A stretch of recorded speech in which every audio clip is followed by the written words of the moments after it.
आजच्या लग्नात उपस्थित असलेले मान्यवर पाहुणे आणि समस्त गावकऱ्यांचे मी मनापासून स्वागत करतो।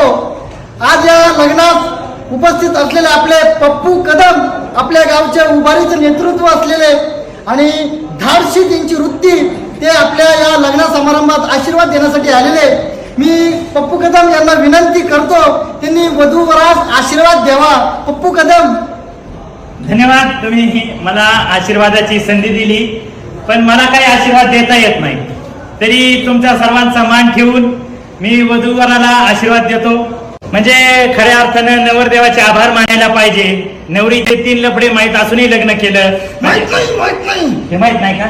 तर काय मुलीचे काही लफडे वगैरे नव्हते, चुकून माझ्या तोंडातून निघलं। त्यांचं आयुष्य भरभराटीचं उदयाचं जाऊन नवरदेव पुढे निघाला। नवरदेव थांबा, हो काय लफडं नव्हतं, अहो शेवटच्या उसात मी पकडलं होतं, मला माहिती नव्हती मुलगी तशी होय। खाली पाहिजे नवरी